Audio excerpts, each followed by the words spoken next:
blížime sa ku koncu. Trilógiu katechéz o odvahe završil v nedeľu dopoludnia bratislavský pomocný biskup monsignor Jozef Haliko.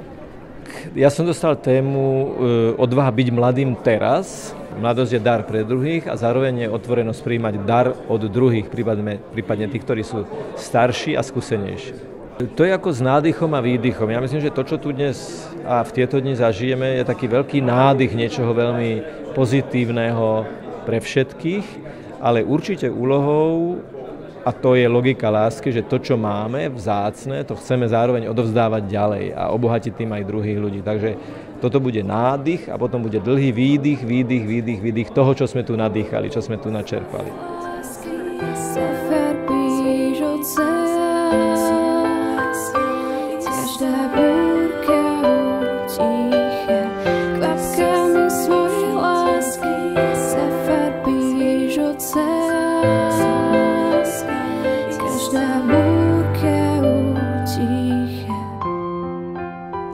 Posledným bodom programu bola slávnostná svätá omša na Prešovskom námestí. Potom sa mladí rozišli domov, posilnení odvahou z celého stretnutia P18. S pocitmi odchádzam s veľmi pozitívnymi. Cítim sa taká naplnená a plná života a odvahy hlavne. Veľmi rád, že som tu bol. Bola to dobrá skúsenosť byť dobrovoľníkom, aj keď mi to už posledné dní celkom liezlo na nervy všetky tieto veci, ale som rád, že som tu bol. Určite by som išiel aj o 2 roky, ak sa bude dať. Myslím, že naozaj aj tým otcom biskupom a tak, že prostredníctvom tých katechéz, že sa tak podarilo nám tak stlačiť do tých srdc, že naozaj treba tú odvahu žiť, lebo takých kresťanov v súčasnosti svet potrebuje. Budem sa snažiť, aby som išla ďalej tým smerom, ktorý chce Boh, aby som išla a budem sa snažiť,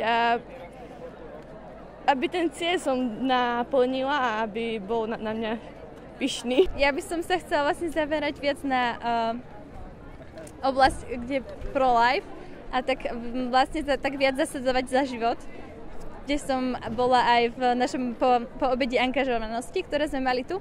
A veľmi ma to tak nakoplo a povzbudilo, takže by som sa veľmi rada tam ďalej angažovala. Jak dobrovoľník bolo to zaujímavé, náročné, samozrejme únavné, ale určite aj povzbudivé, lebo síce mal som akoby služby každý deň a celý deň, ale odniesol som si z toho veľa. Aj mnoho nových ľudí som spoznal, čiže super. Určite pôjdem aj na ďalšie. A ja by som veľmi rada poďakovala opätovne organizátorom, dobrovoľníkom, ale predovšetkým aj mladým ľuďom, ktorí prišli a ukázali, že tú svoju vieru chcú žiť, že sa to oplatí. Verím, že v Prešove prežili krásne dni, na ktoré budú dlho spomínať a radi sa sem budú vracať. A čo na to hovorí Anka Kolesárová? Po celom tom, čo sme prežili za posledné 4 dni, naozaj vnímam, že my sme ponúkli málo a na tom mále Boh vystaval veľmi veľa. Mladí priniesli život, priniesli ducha a spravili z P18 to, čo sa z nej stalo. Takže chcem poďakovať pre všetkým mladým, že sem priniesli, čo priniesli.